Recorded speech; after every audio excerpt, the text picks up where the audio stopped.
everyone in this space, especially in retail media and commerce, shouldn't be focused on just selling ads. If we're doing that, it's kind of a short-term buck, right?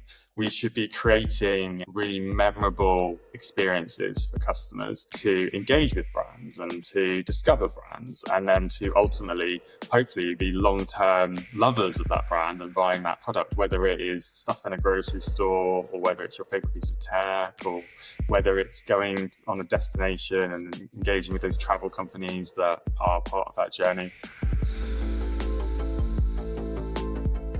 Hello, everyone, and welcome back to Identity Architects, the InfoSum podcast that spotlights the leaders in the media industry shaping the future of data-driven advertising. I'm your host, Ben Cicchetti, and this week I had the opportunity to sit down with Sean Crawford, Managing Director, North America at SMG. Together, Sean and I dig into all things retail media and the wider category of commerce media. Before we jump into that conversation, this is a reminder to hit that subscribe button to be alerted when new episodes of Identity Architects are available. But without any further delay, here's my chat with Sean. Today, I am thrilled to be joined by Sean Crawford, Managing Director, North America at SMG. Sean, welcome to the podcast. Great to be here. Thanks for having me. I'm super excited to learn more about you. I'm super excited to learn more about SMG. Lots of headlines at the moment, so that'll be interesting to dig into. But for anyone who doesn't know you and may not be familiar, can you just give us a quick introduction to yourself and to SMG? Yeah, so I'm Sean. I am the Managing Director for North America at SMG. Been with SMG over 14 years now. As you can tell, I'm not an American, despite being based over in New York. So for the past majority of my career, I've been based in London with SMG, helping build our retail media network business. For those that don't know who SMG is, we're one of the largest operators of commerce networks in the UK, with clients like Boots, The Very Group, Co-op, Asda, Morrisons, and most recently Deliveroo. And over here in the US this year, we launched our first retail media network, which is WH Smith's media network in North America, which we're super excited about. So my role as MD in the US is really helping grow our team, grow the business, and hopefully replicate the success we've had in the UK over the past 16, 17 years. I love that. Retail media, commerce media comes up a lot on this podcast, as you can imagine. So I feel like we're in a good space to pick someone's brains who's been there, done it, and had great success. So I'm super excited to dig further into retail media and commerce media with you. But we will start the way we always do, with our rapid fire questions to get to know you a little bit better. Starting with, what's your earliest memory of advertising?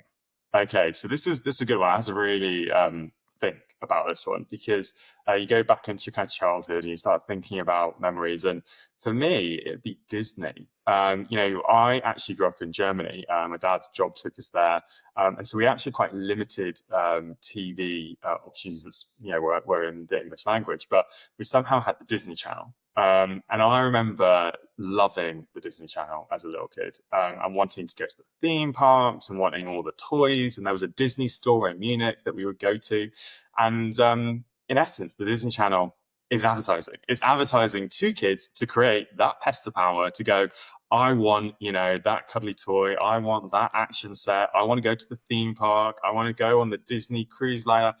It's genius, absolutely genius. And big fan of Disney as a kid. I think the theme parks are great. And it was a really good one for me to think of as a first memory.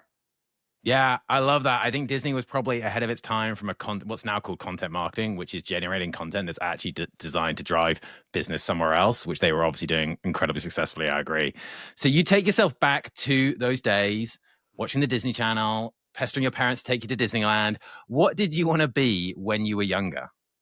Okay, so a few people know this about me, but when I was at university, I was in the RAF Reserves, and I was actually training to become a pilot. So that came from when I was younger, wanting to be literally Top Gun. I wanted to be, the Air Force pilot, living, your best life.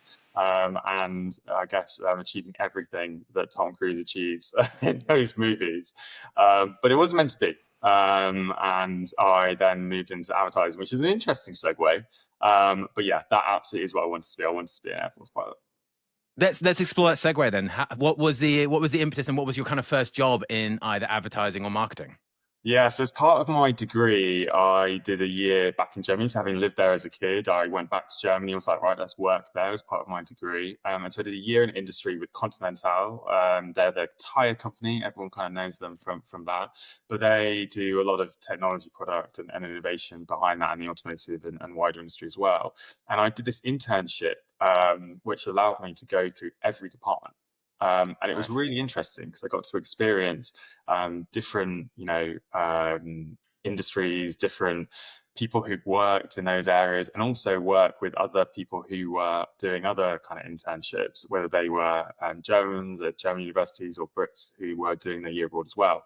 And so we all got to kind of experience that together. And marketing really stood out for me as something that really connected with me and something that I found interesting and that I wanted to put more passion and study into. So that's how I kind of discovered it, I would say. And then when I was leaving university, I applied for grad schemes and all these kind of classic moves that you do. But I found this company, that wasn't called SMG at the time. It was called Capture, which is now a division of SMG. And I just applied for it and went for their grad day. And here I am, all these years later, still here. And that's how I got into advertising. That's amazing. And that's quite the journey as well. And I think for people who maybe are coming into SMG to know that someone who came in as a grad has now kind of elevated themselves to now be managing director for North America, that's an incredible success story. And I'm sure super inspiring to everyone kind of who gets to hear that. You mentioned that you were kind of drawn to the marketing side of things. What do you think it was about the advertising industry that kind of drew you in? And then I guess all these years later, what kept you in it to this day? Yeah, for me, marketing is all about stories.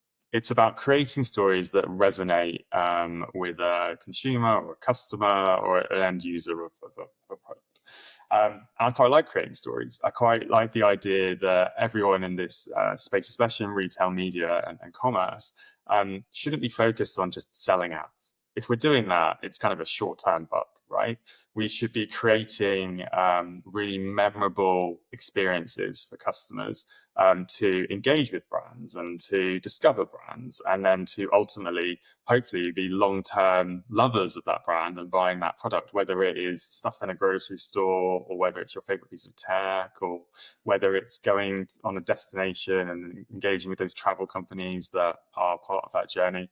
And so I think for me, why I love marketing is that opportunity to create stories, work with some incredible brands to help bring their brands to life, understand, what's important to them and their value proposition to those brands, and then connect that to a customer. Because I'm a big believer, as I was kind of saying there, which is that this is not ad sales. This is about creating brilliant marketing campaigns that speak to customers across their journey, and ensuring that ultimately it adds value to them and enhances that customer experience. Yeah, I couldn't agree more. And I'm a big believer in storytelling. Obviously, as a marketer, it's a big part of what I do. So completely agree with that. And we touched on kind of your progression from grad student to kind of what you are now. You must get to meet a lot of people at that kind of early stage of their career just coming in. So what advice do you or would you give to someone who's just starting their career in the crazy world we call media and advertising? Yeah. Be a sponge. Literally be a sponge. I think we put so much pressure on ourselves, right, as individuals to be the best, and to meet expectations and to strive to go beyond those expectations. But I think what I would tell myself if I was back in those shoes, but equally anyone joining SMG or anyone in any other kind of business at those early stages of their career, is to just try and get into as many situations as possible where you can learn from others and be that sponge. And of course, post the pandemic, that's become a little bit harder because we're not always all together in an office. But finding those opportunities to connect with colleagues, to go to industry events, to go to various different opportunities that exist out there, to just hear how other people are doing things and to experience how people are doing things, I think are really, really valuable. And do it through multiple avenues. Don't just do it with your immediate colleagues. Do it with other teams within the business. Do it with other industries. Do it with other peers and even your friends outside of work, so that you can really understand and build your own knowledge to then be the person that you want to be and shape the career that you want to shape. Yeah, I think that's great advice. I think, at any point in your career, really, remaining continuously curious, trying to be a sponge, soak up. I also think what's interesting about what you said is trying to stay outside your bubble, right? We can all get into our own little bubbles. You can get into an SMG bubble, I get an InfoSum bubble. We can get into a programmatic, into a kind of commerce media bubble. But actually being able to take yourself out of that and have those conversations outside of those bubbles is super important, because it gives you that perspective that actually can then inform those better experiences and this kind of better storytelling that we talked about. A two-part question. What keeps you awake at night? So I guess what's the stress factor? And then what gets you up in the morning? Kind of what's the motivational factor? I've got the same answer for both as a two-part question, and it's people. As a leader, you're responsible for people. You're responsible for their livelihoods. You're responsible for their careers. You're responsible for them wanting to get out of bed on a Monday morning and come bounding in for another week to help be part of the vision that you're setting and the business that you're leading and that you're creating. And so that absolutely keeps me up at night.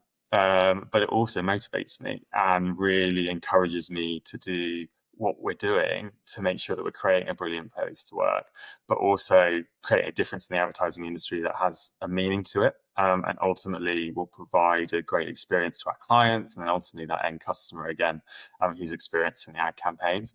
So for me, it's all about people. It's one of the reasons that I've stayed at SMG for as long as I have, because we put so much emphasis on our culture, on our people, on our diversity, and that's really important to me. And I think it's brilliant that I've managed to grow through the business, and I hope that others will be able to do that as well. And going from a team of 20 when I joined to over 500 today, it's a brilliant case study, I think, of that. And what I would encourage so many other businesses to do is focus on your people.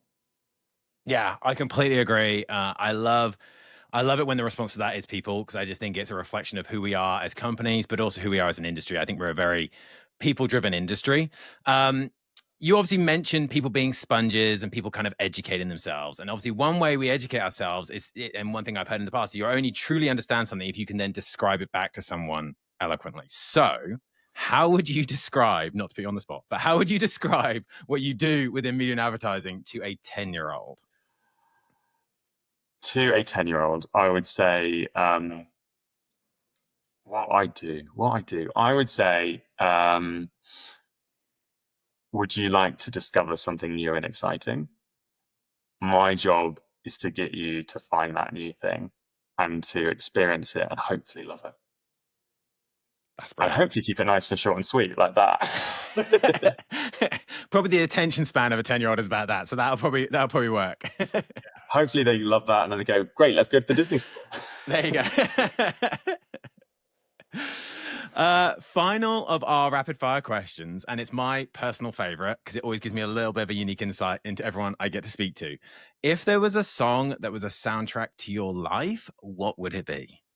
This is the question I was fearing, so to speak, because it's a little bit cheesy, but I'm going to go with You've Got the Love by Florence and the Machine. And the reason I've gone for that is I think, what we're doing here ultimately is work. It is our careers, but we shouldn't take ourselves too seriously. And we should all look out for each other and want the best for each other.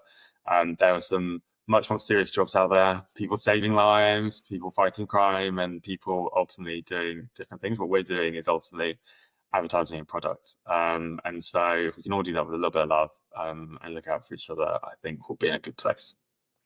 Yeah, it's a great choice, a great perspective.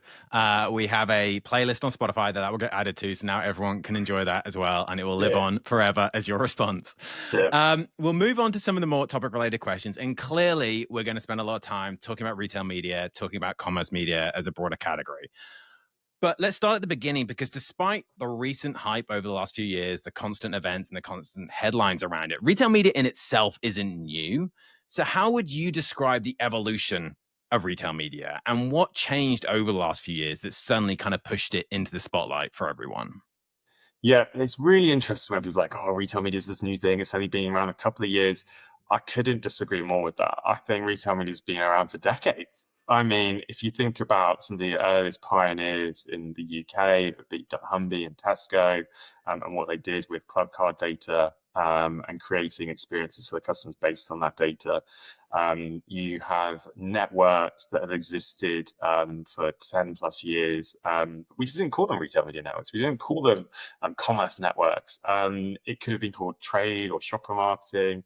It could have been called even brand marketing or kind of lower funnel marketing. And I think what the industry's done a really good job at is saying, okay, there's something here that is actually really important as part of the marketing journey of a brand, and we need to define it. So this kind of retail media phrase coined up, which has evolved into commerce media.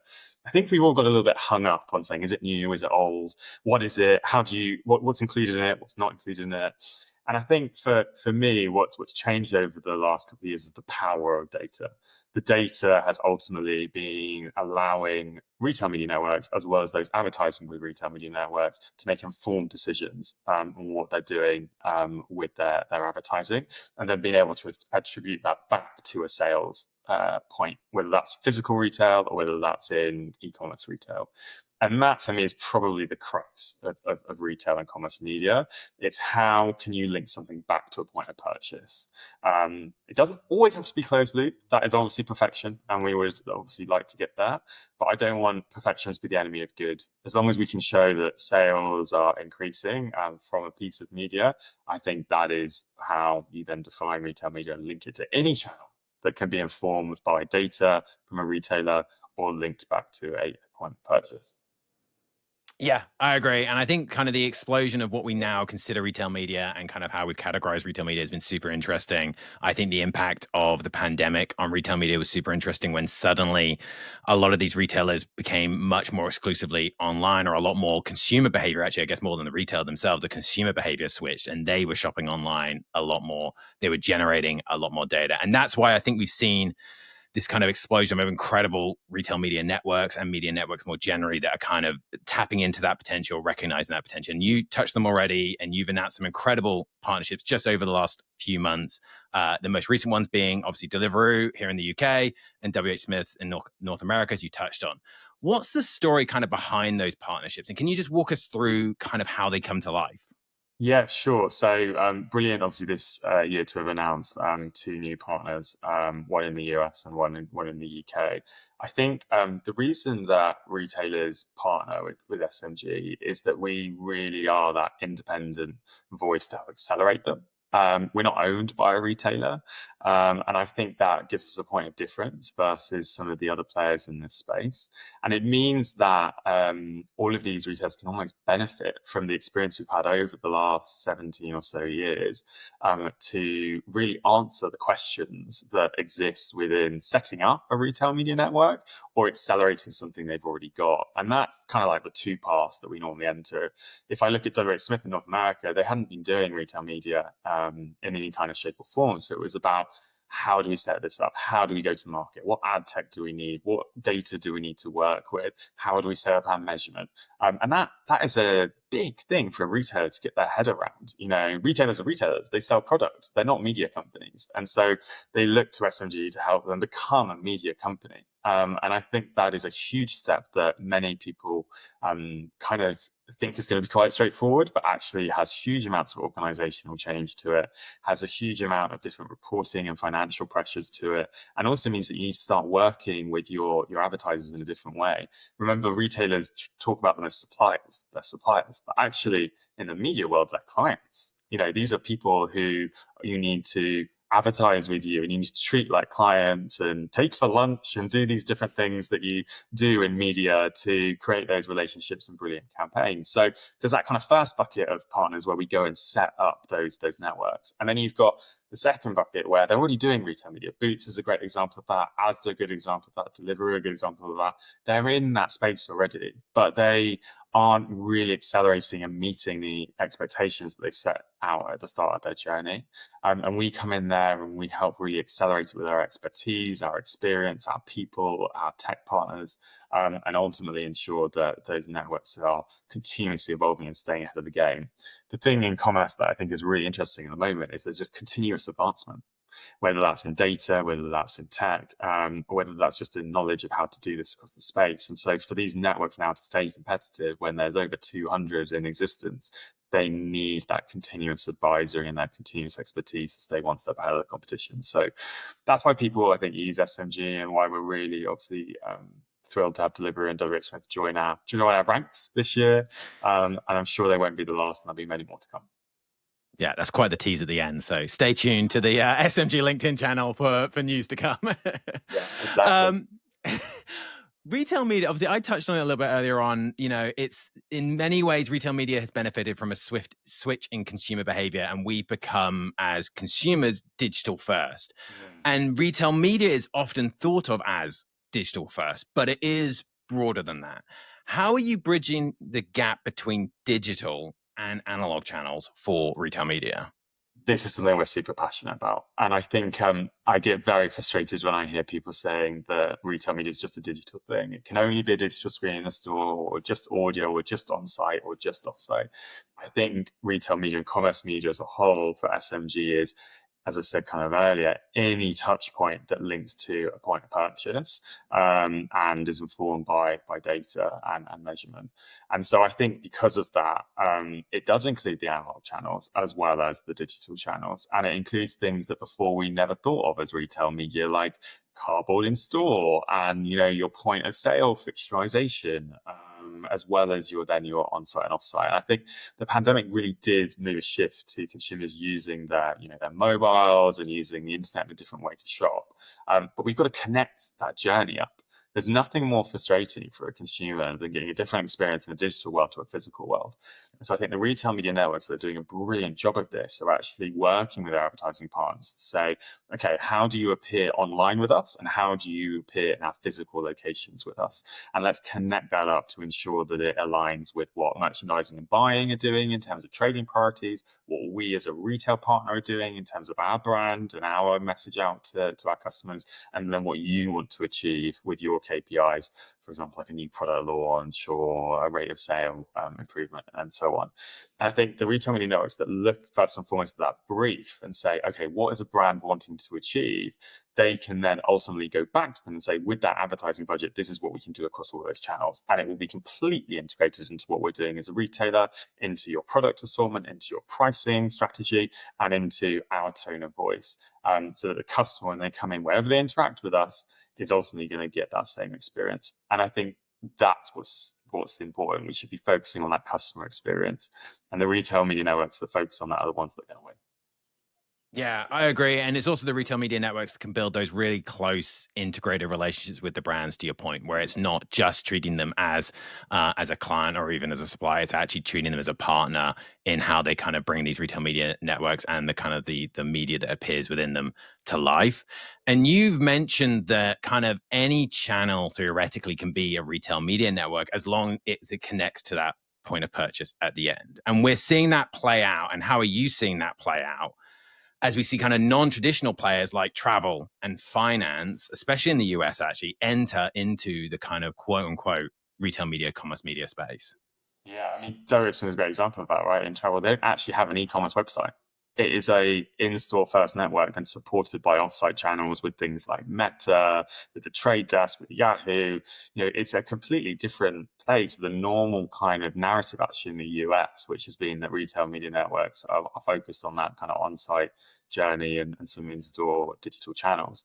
And I think for me, these emergences of new networks in banking and travel actually are really exciting. And I think that's where we're going to see a lot of evolution in the market over the next 18 months as more players enter this space, but also where they look to collaborate together.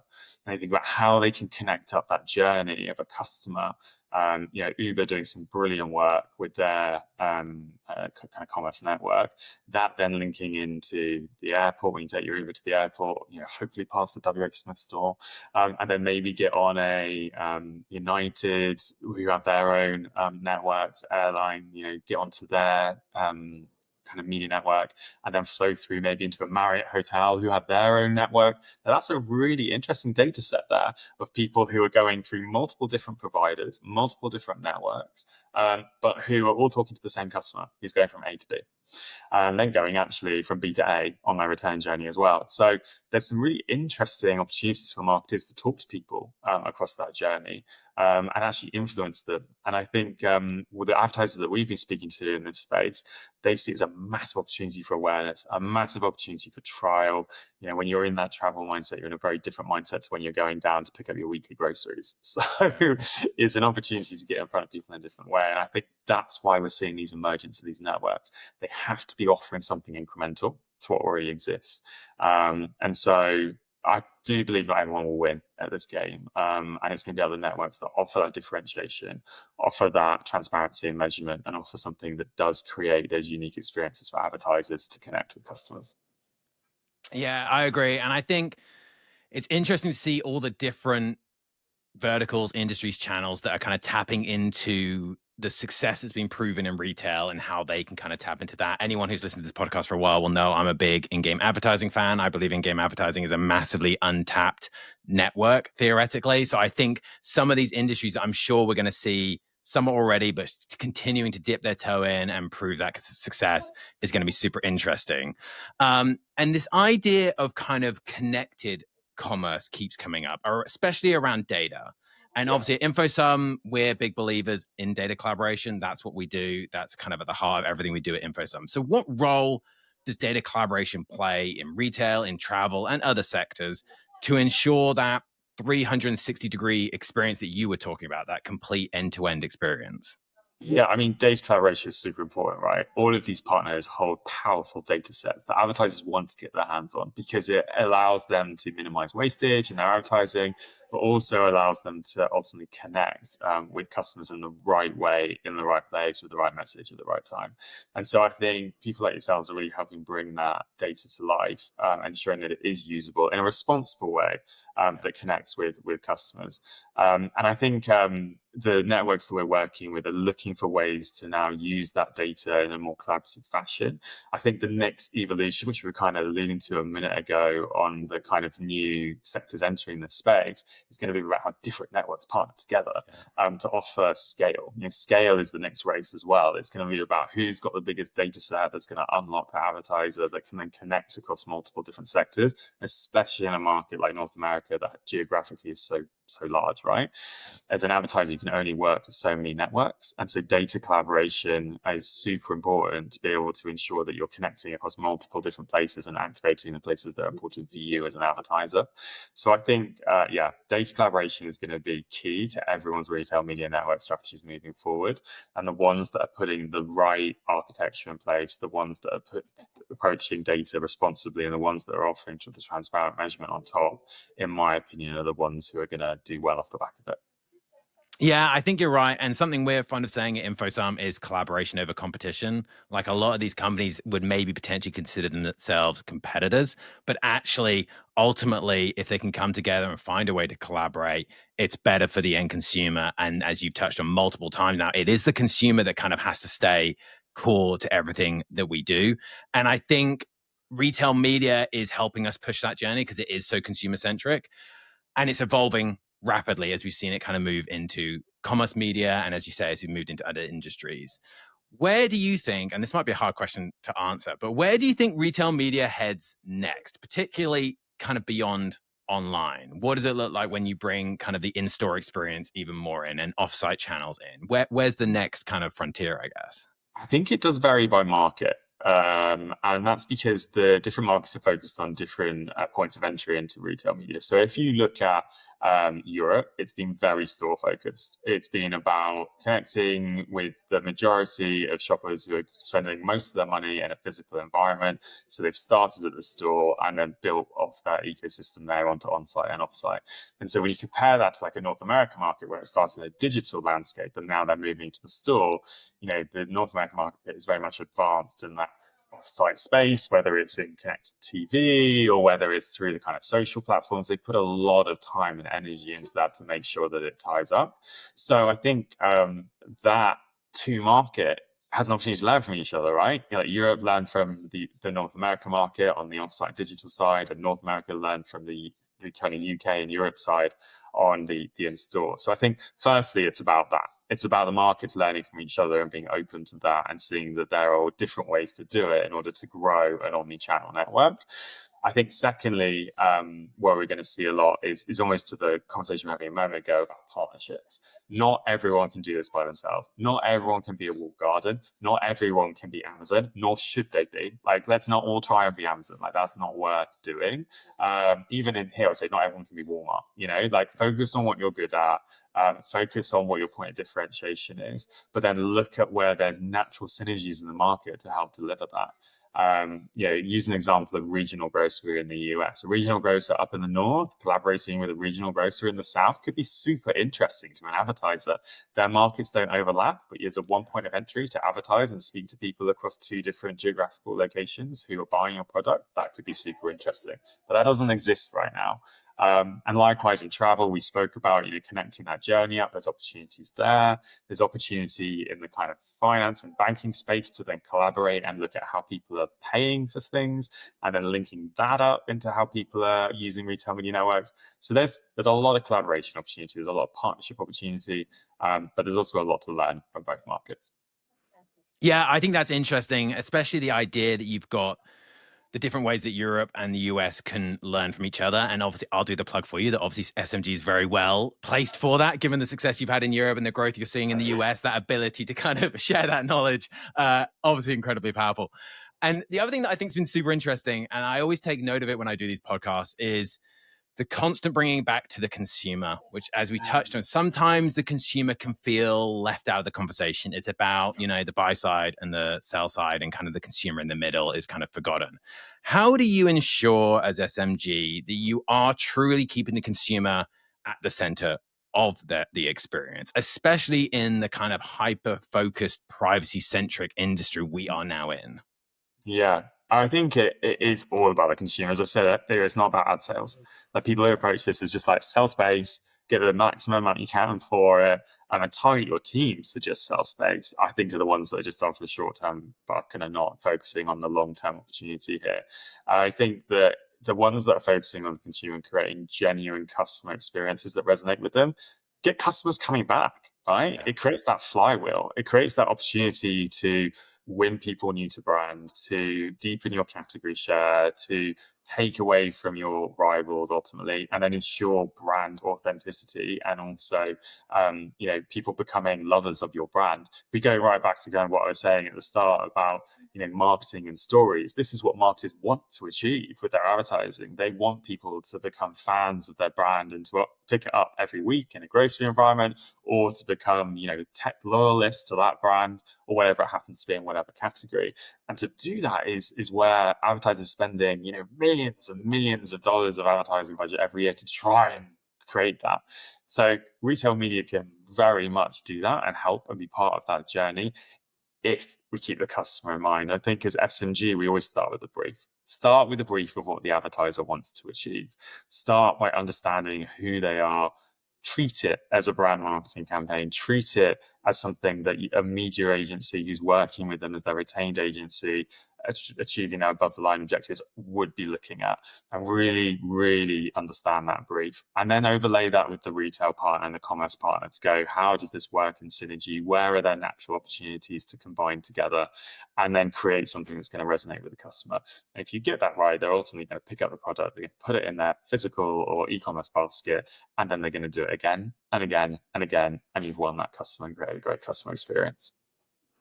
Yeah, and I think it's super interesting what you said about, obviously it's very easy for advertisers and or these companies that are looking to build these media networks to take the easy option, which is to chase the quick buck and to kind of get trapped in that. So how do you approach that? And how, maybe I guess put differently, how can brands and other companies approach when they think about briefs to plan to prioritize that consumer experience and avoid the trap of just kind of falling into a quick win over that brand building that you're talking about? I think there's responsibilities on both sides. There's responsibilities of the retail media, commerce media network to be responsible in the media planning and to give things that are ultimately going to meet the objectives of the brand. Someone who wants an awareness campaign versus someone who wants a rate of sale campaign are very different media channels that need to be executed in order to deliver that. Just like if it's a new product launch versus an existing product that's just on its annual cycle promotion, again, a very different mix of media channels are going to be needed to do that. So I think it's on the responsibility of the network to really interrogate that brief and understand it from a brand to make sure that then the media they're using is delivering against that brief to deliver on the agreed KPIs that will be measured, because the media has been set up in a way to allow that measurement.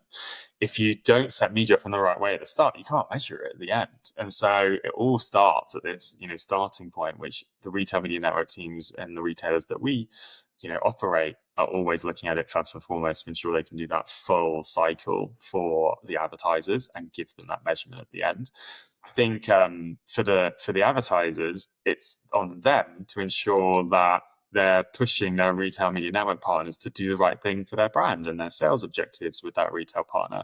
There was an announcement over the last couple of weeks that Walmart have just asked everyone to massively increase their retail media dollars. Great, of course, as Walmart are number one, you can do that. You can really push your weight around, but advertisers aren't going to do that for everyone. And they're not necessarily, of course, going to do that for Walmart. They're going to need convincing that that's the right use of their advertising budget to place it with a Walmart or to place it with another retail media network.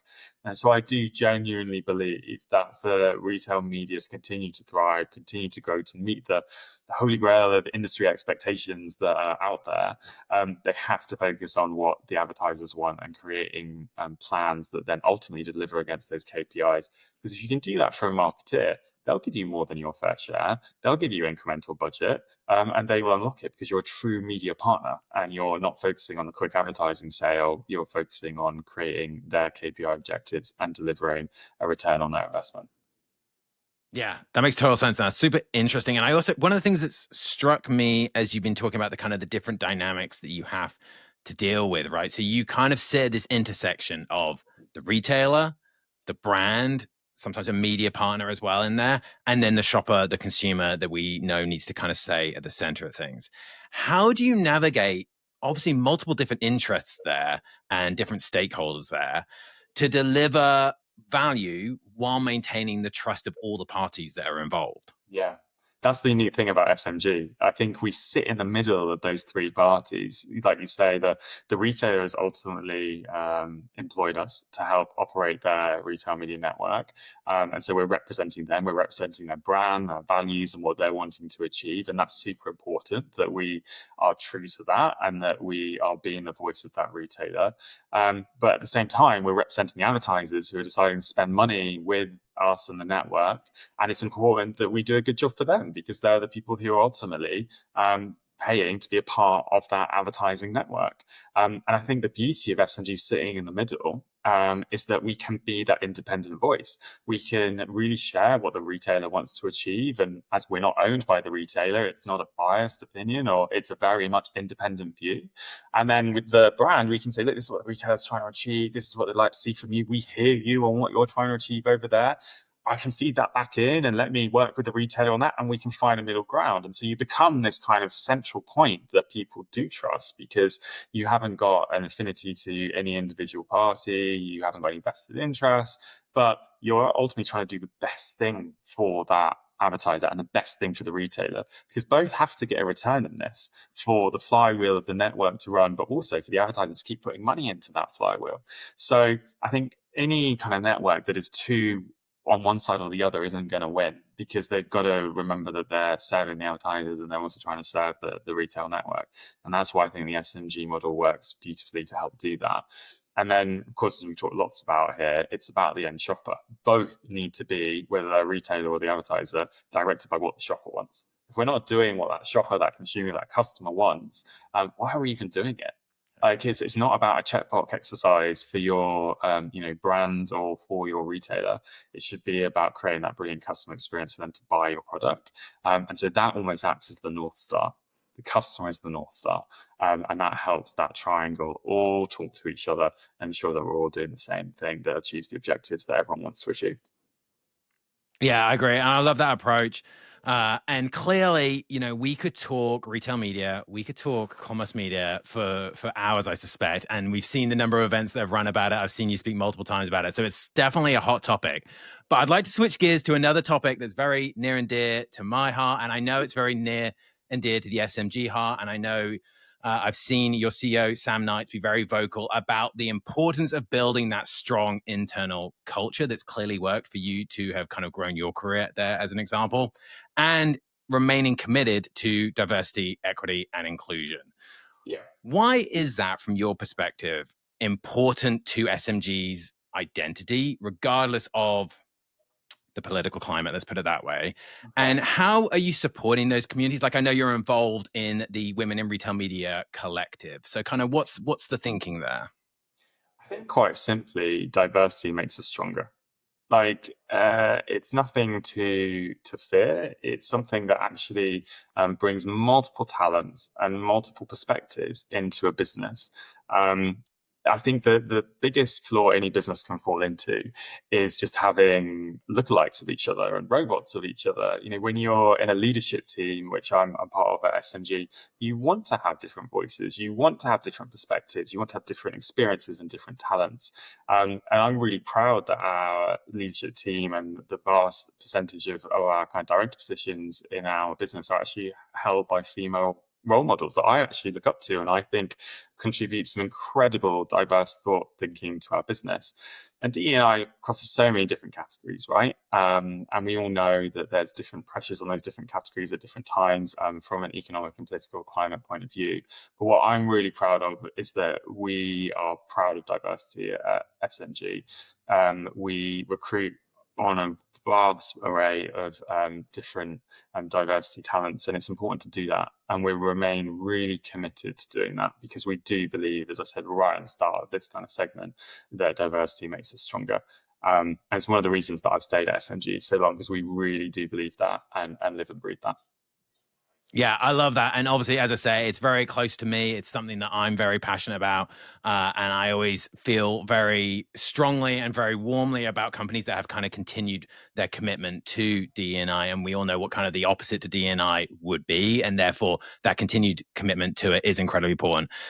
And it all is what's driving innovation, right? That's the one of the ways I look at DE&I. And actually, is to your point, is having those diverse voices at the table and having them feeling they have the ability to bring their voice to that table will drive innovation, and it will drive better outcomes for consumers. It will drive us as an industry to a better place. And in many ways, that's what this podcast is all about. It's about those individuals that are driving our industry forward, very specifically for Identity Architects, about pioneering new ways to use data to deliver those better customer experiences. So when you look to people that you admire in the industry, who would you nominate for me to interview on an upcoming episode of Identity Architects? So this is a really good question as well. And you've had some really good people already. It's a good podcast, so kudos to you for that. I think I would be looking to reach out to Greta, who's now PayPal, the GM of PayPal. He has moved there recently, having built the Uber ads business globally, done a phenomenal job there. One of the leading commerce networks now, and is now doing the same job at PayPal, having started in North America, and they just launched over in Europe as well. He's a really talented individual who brings lots of diversity of thought. And yeah, I'd get him on the next podcast. I love that. We will definitely reach out and we will try and get him on the podcast. To your point, PayPal is doing very interesting things, very innovative things, as is SMG. And I think that's why I've enjoyed this episode so much. It's been incredible to kind of pick your brains and just to kind of get your thoughts on the previous state of retail media, the current state of retail media, and that future state of retail media. So thank you so much for being on the podcast, and thank you so much for sharing with us today. It's been brilliant. Thanks for having me. Thanks again to Sean for being on the podcast. It feels like commerce media is just hitting its stride. And it was great to hear Sean's perspective and the priority that they at SMG and their partners put on the consumer and their experience. All that's left for me to do is to remind you to hit that subscribe button to know when the next episode of Identity Architects lands. But until then, thanks for listening.